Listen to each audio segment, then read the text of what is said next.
இந்த தினமலம் வந்து கக்கூசை தான் எட்டி பார்க்கும். பார்ப்பான் அதை தான் பார்ப்பான். பெரம்பூர் அந்த ஆளு சூஸ் பண்ணது காரணமே நான் சொல்லியிருக்கேன். என்னன்னா,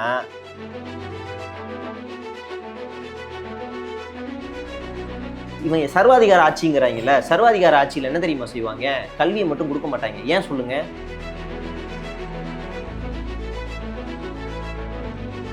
அந்த சம்பவம் நடக்குது. நடந்த அடுத்த நாள் அந்த வழக்கை பதிவு செய்யலைன்றதுக்காக அந்த அதிகாரியை சஸ்பெண்ட் பண்ணி தூக்கி எறிகிறாங்க. நான் மாற்றுன்னு நினைச்ச அந்த இடத்துல இன்னொருத்தனை உட்கார வச்சேன்னா அவன் பேர் ஆபத்தா வருவான். திமுக அரசாங்கத்துக்கிட்ட பிரச்சனை இருக்கா? ஆமா இருக்கு. ஆனா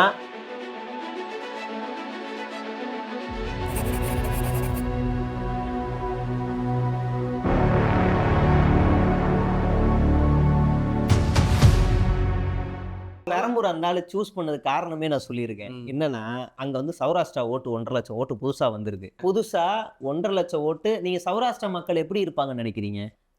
அந்த சௌராஷ்டிரால நீங்க பின்னிமில்ல இருந்து நேரா போய் கன்னிகாபுரம் கனெக்ட் பண்ற இடத்துல லெஃப்ட் சைட்ல ஒரு பெரிய அபார்ட்மெண்ட் இருக்கு. அப்புறம் நீங்க அதே பின்னிமில்ல நீங்க நின்று இப்படி பாத்தீங்கன்னா 3 சென்னை, மத்திய சென்னை, சவுத் சென்னை, நார்த் சென்னை, 3 சென்னையிலுமே ஒரே ஒரு பில்டிங் தான் இன்னைக்கு பெருசா இருக்கு. பின்னிமில்ல இருக்கு. 142 உயரம் அடியுது. 142 ஃப்ளோரு.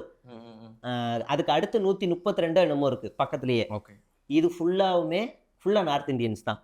எப்படி வானதி சீனிவாசன் அவங்க வந்து போன தடவை தெற்குல வந்து சௌராஷ்டிரா ஓட்டை வாங்கி எப்படி ஜெயிச்சாங்களோ அதே ஃபார்முலா தான் இப்பயும். பாஜகவோட ஃபார்முலாவே அதாங்க. ஒரு இடத்துல நின்று வண்டியை ஓட்டிட்டோம்னா அடுத்த ஓட்டை ஓட்ட முடியாது. இஸ்லாமியர்களோட ஓட்டு வந்து ஜமாலியா பகுதிகளில் இருக்கு, இங்க இருக்கு. அதுக்கப்புறமா பெரம்பூர்ல ரயில்வே ஸ்டேஷன் இருக்குல்ல, அதுக்கு அந்த பக்கம் இந்த பக்கம் அப்படின்னு பார்த்தோம்னா, பெரம்பூருக்கு அந்த பக்கம் பார்த்தீங்கன்னா ஃபுல்லா பெந்தகோஸ் கிறிஸ்டியன்ஸ் இருப்பாங்க. ஒரு 2 தெருவுக்கு ஒரு பெந்தகோஸ் சர்ச் இருக்கும். அப்படியே இந்த பக்கம் பார்த்தீங்கன்னா ஆர்சி கிறிஸ்டியன்ஸோட சர்ச்சஸ் அதிகமா இருக்கும். இப்போ இந்த சிறுபான்மையினருடைய ஓட்டு இருக்குல்ல, ஒரு 20,000 30,000 ஓட்டு இருக்குல்ல, இதை பிரிக்கணும். அப்படியே நீங்க வியாசர்பாடி போனீங்கன்னா தாழ்த்தப்பட்ட சமூக ஓட்டு, தலித் ஓட்டுகள் இருக்கு, அந்த ஓட்டை கொஞ்சம் வாங்கணும். இது எல்லாத்தையும் பிரிச்சுட்டு இதுல ஒரு 50,000 ஓட்டை வாங்கணும்னா ஒரு 1.5 லட்சம் 1,20,000 ஓட்டை வாங்கிடலாம் அப்படின்னு ஒரு குறுக்கு வழி கணக்கை போட்டு இந்த மாதிரி ஒரு தொகுதி நின்னாதான் விஜயனாவால ஜெயிக்க முடியும், மாஸ் காட்ட முடியும்னு ஒரு திருட்டு வழியை பார்த்து தான் இவங்க பண்றாங்க. நம்ம பிஜேபி எல்லாம் ஒண்ணுதானங்க. அவங்க அது சொன்னா போட்டு விட போறாங்க. அவங்களுக்குலாம் வாட்ஸ்அப் குரூப்பே ஒரு கம்யூனிட்டி தான். இந்த ஒரு ஆள் வராயா போட்டு விடுங்க, உங்க நார்த் இந்தியன் படத்துல வர வில்ல மாதிரியே இருப்பான் பார்க்க, இங்கதான் ஹீரோ, போட்டு விடுங்க ஏன்ட்டு போட்டோ அனுப்பிச்சு விட்டாங்கன்னா ருக்கோ ஓகே சலோ அப்படின்னு அவங்க போய் போட்டு வந்துருவாங்க. அவ்வளவுதான். இது அவங்க கம்யூனிட்டி ஓட்டு தான். அவங்க கம்யூனிட்டிக்குன்னு ஒரு ஆள் இருக்காங்கல்ல, அவங்க வந்து அவங்கள பிடிச்சி டீல் பண்ணிட்டா போதும். தான் இங்க சௌராஷ்டிராக்குன்னே ஒரு இடம் இருக்கு, மின்ட்ல ஒரு இடம் இருக்கு. அங்க ஹோலி பண்டிகை ரொம்ப ஃபேமஸ். சௌராஷ்டிரா வந்து இப்ப புதுசா உள்ள வந்திருக்காங்க. உள்ள வந்து இங்க வந்து 1.5 லட்சம் பேர் உள்ள வந்திருக்காங்க. இந்த ரெப்ரசன்டேட்டிவ பிடிச்சி நீங்க வேணா நல்லா எண்ணி பாருங்க. இதுல இந்த சௌராஷ்டிரா ஓட்டு பாதி ஓட்டு விஜய்க்கு வந்துடும். அந்த 50,000 ஓட்டு வாங்குறாரு இல்லையா, இவரோட கணக்கு என்னன்னா, நம்ம இஸ்லாமியர்களுக்காக உழைக்கிறோம், கிறிஸ்துவர்கள் ஓட்ட பிரிச்சிடலாம், திமுக மேல அதிருப்தியில இருக்காங்க அப்படின்னு இவர் நினைச்சுக்கிட்டு இருக்காரு. வட சென்னை மக்களுடைய குணமே வேற. அங்க இருக்க மக்கள் அங்க இருக்க அரசியல்வாதிய ரொம்ப ஈஸியா அணுகுவாங்க, பேசுவாங்க, எல்லாம் பண்ணுவாங்க. ஒவ்வொரு தெருவுலையுமே அதிமுகவுக்கும் திமுகவுக்கும் ஒரு ரெப்ரசன்டேட்டிவ் இருப்பான். சுரேஷோ ரமேஷோ, அந்த தெருவில் இருக்க சுரேஷ் ரமேஷையும் அந்த மக்கள் எப்படி ட்ரீட் பண்ணுவாங்கன்னா, ரமேஷே என்ன எங்கள் ஊரில் தண்ணியே வரல, என்ன நினச்சிருங்கிற, இப்போ வரலன்னா நாளைக்கு இந்த பக்கம் வந்துடாத அப்படின்னு அவன் சொல்லுவான்.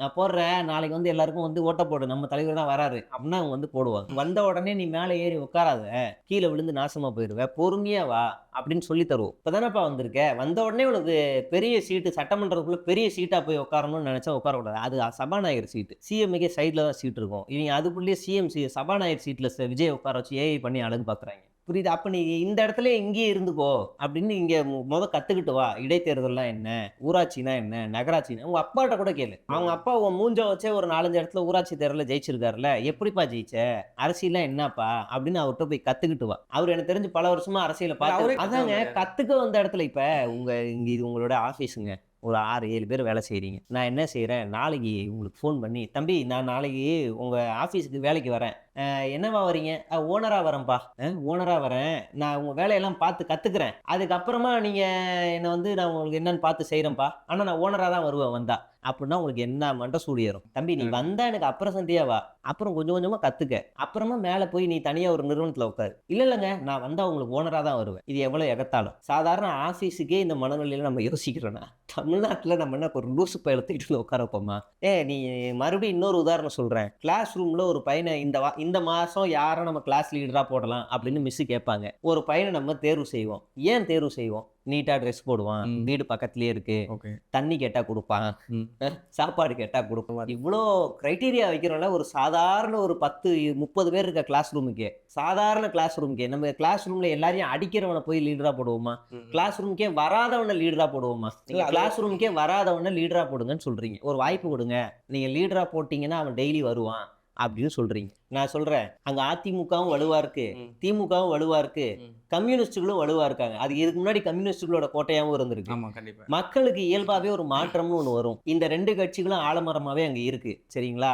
இந்த கட்சி இல்லைன்னா இந்த கட்சி, அப்படிதான் மாத்தி தான் போடும். தமிழ்நாடு முழுவதும் யாருக்குமே முழு ஓட்டும் வாங்கின மாதிரி வரலாறு எனக்கு தெரிஞ்சு யாருக்கும் கிடையாது. அப்படி எப்படி இவருக்கு மட்டும் வரும்னு நினைக்கிறீங்க? அப்ப இவர் என்ன செஞ்சிருக்காரு அப்படின்னு இவர் செஞ்சிருந்தா இவர் தேர்வு செய்ய போறாங்க, செய்யலாம் தேர்வு செய்ய மாட்டாங்க. ஆனா அந்த ஆர்டி சேகர்ன்ற நபருக்கு பெரம்பூர்ல எத்தனை முட்டு சந்து இருக்கு, எத்தனை மக்கள் வாழ்றாங்க, எந்தெந்த இடத்துல இ சேவை மையம் இருக்கு, எந்தெந்த இடத்துல எந்தெந்த பிரச்சனைகள் இருக்கு, எதை நம்மளால தீர்க்க முடியும், எதை நம்மளால தீர்க்க முடியாதுன்னு எல்லா டேட்டாவும் அவருக்கு தெரியும். நீங்க அவரை போய் பேசினீங்கன்னா அவருக்கு தெரியும். ஏன்னா அவர் ஒவ்வொரு முறையும் சட்டமன்றத்துல தன்னுடைய தொகுதிக்காக அவர் பேசிக்கிட்டே இருக்கிறார். பெரம்பூர்ல கூட்டு வந்தீங்க, வா உட்காரு, பெரம்பூர்ல ஒரு 10 ஏரியா பேர் சொல்லு அப்படின்னா இவர் சொல்லுவாரா? நீங்க ஒண்ணும் இல்ல, நான் வீடு முடிச்சு அப்படிதான் போவேன். எனக்கு தெரிஞ்சு அவர் வரதுக்காக ஒரு பெரிய பட்டாளமே நிற்கும் தொகுதிக்குள்ள வரதுக்காகவே.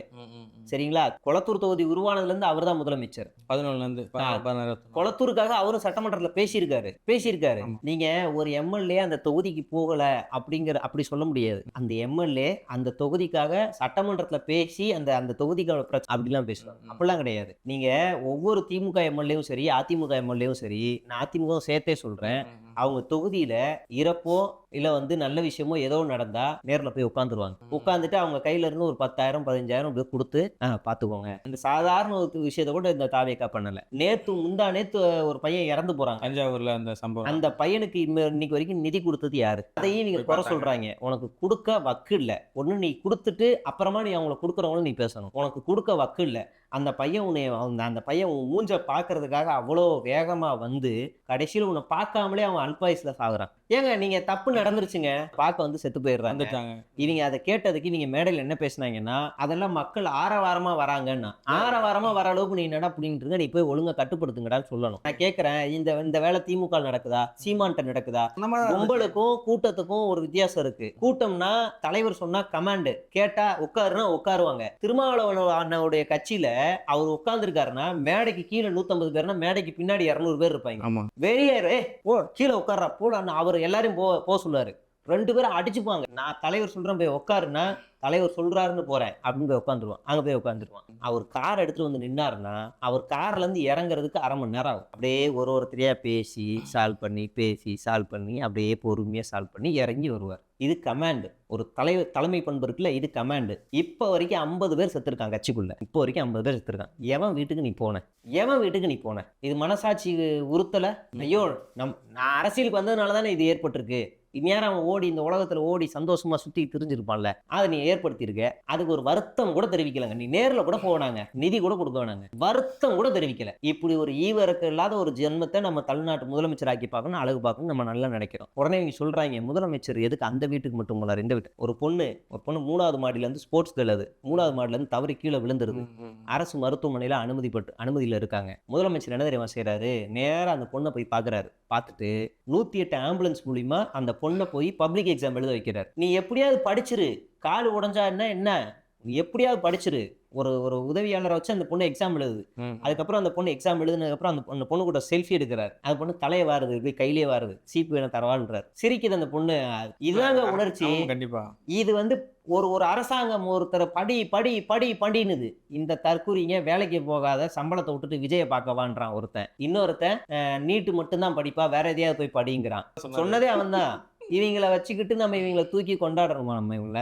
சொல்லுங்க. அதே மாதிரி மட்டும்தான் படிப்புனா எனக்கு தெரியும் மூடு, நான் என்ன படிக்கணும் நான் முடிவு பண்றேன். ஆமா, நீ கண்டிப்பா. யாரு எனக்கு சொல்றது? இருக்கிறதுல தற்கூரி கூட்டம் தெரியுமா? தமிழ்நாடு அரசு ஒரு பையன் நல்லா படிக்கிறனா அவனுக்கு ஸ்பெஷல் கேர் எடுக்குது இந்த கவர்மெண்ட்.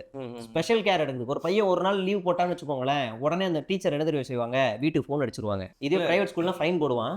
இவங்க வந்து உடனே வீட்டுக்கு என்னாச்சு, உடம்பு சரியில்லையா, ஹாஸ்பிட்டல் போனீங்களா, எப்ப எந்த ஹாஸ்பிட்டல் போனீங்க, என்ன சொன்னாங்க, மாத்திரை போட்டேன், இப்போ என்ன டிகிரி, என்ன பிரச்சனை, சரி நாளைக்கு வருவானா, ஓகே.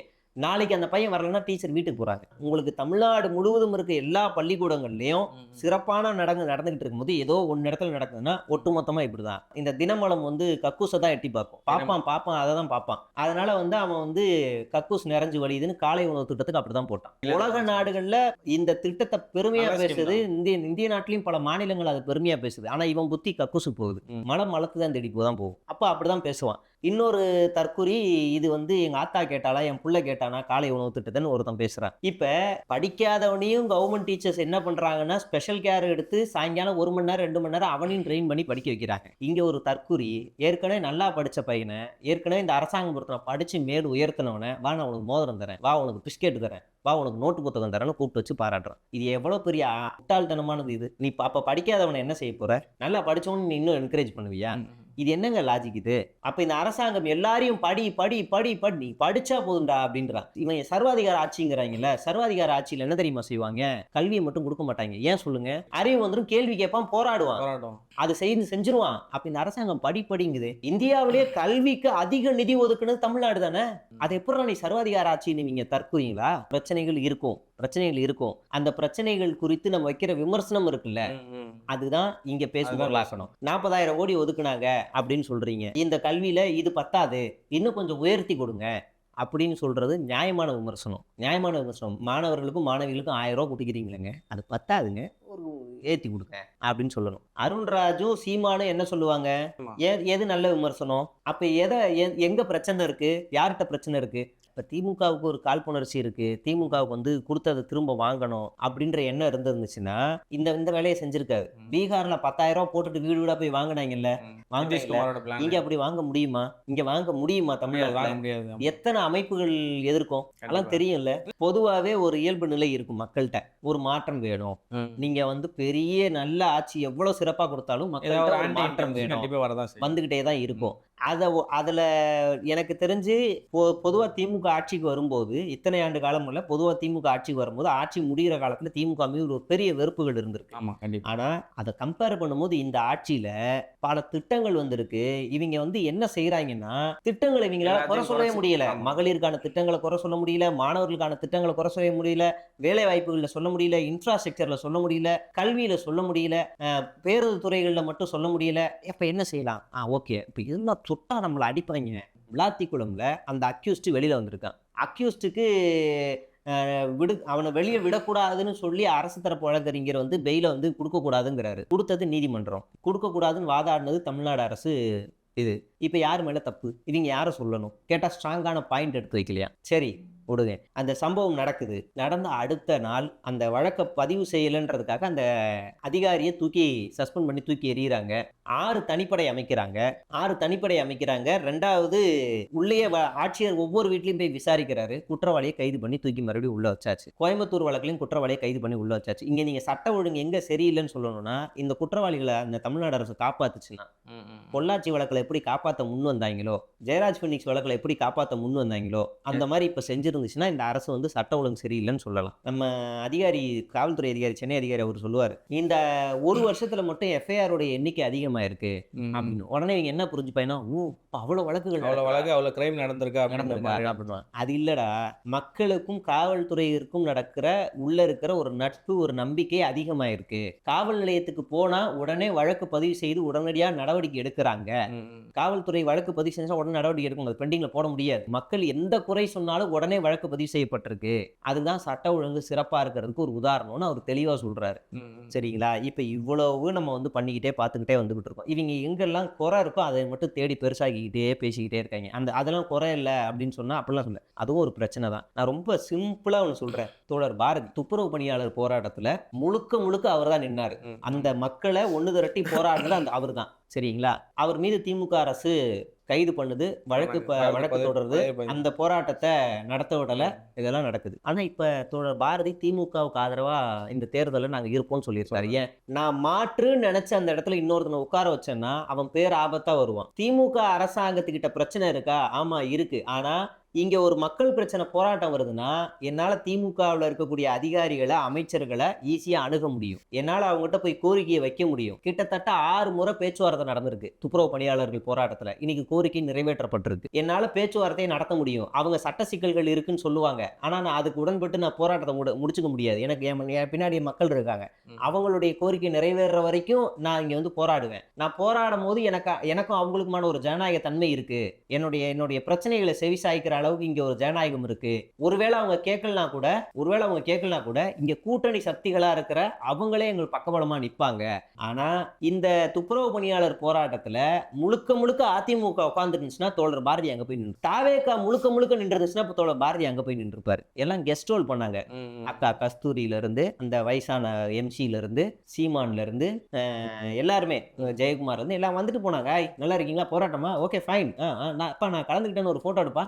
அந்த தற்கூரி கூட்டம் வேற. நான் ஏன் அதை சொல்ல, இவங்கள அங்க அப்புறப்படுத்தி கூட்டு போய் அங்க வச்சு போட்டா ஓகே பாய், போங்க போய் போராட்டம் போங்க, கிளம்பு அப்படின்னு அனுப்பி விட்டாங்க. அப்ப இங்க போராட்டக்காரர்களுக்கும் மக்களுக்குமான ஒரு பிரச்சனையில தீர்வு காணப்பட்டிருக்கு.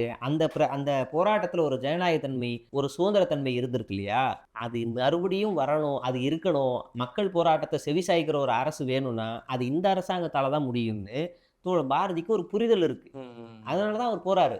இப்ப நீங்களாம் வைத்தறிச்சல், ஐயோ பாரதி போயிட்டாரு, ஃபெலிக்ஸ் எல்லாம் வைத்தறிச்சல், ஐயோ பாரதி போயிட்டாரு, ஐயோ என்ன இது, ஐயோ அப்படின்னு அவங்க கத்துறாங்க எல்லாரும். இதுதாங்க பேசிக்கான சென்ஸ். நீங்க வேங்கை வயல் எடுத்துக்கோங்க, இல்ல வந்து பரந்தூர் விமான நிலையம் எடுத்துக்கோங்க, இல்ல எந்த பிரச்சனையா எடுத்தாலும் அந்த போராட்டத்துல கடைசி வரைக்கும், இந்த இப்ப சென்னையில வீடு இடிக்கிற பிரச்சனை, தோழர் ஜி செல்வா மத்திய சென்னை மார்க்சிஸ்ட் கம்யூனிஸ்ட் கட்சியோட மாவட்ட செயலாளர் அந்த இடத்துல போய் நின்றுருக்காரு. எல்லா இடத்துலயுமே கூட்டணி கட்சிகள் தான் பெருவாரியான ஒரு எல்லா இடத்துலயும் இருந்திருக்காங்க. ஏங்க அவங்க திமுக ஆதரவு கொடுக்கணும்?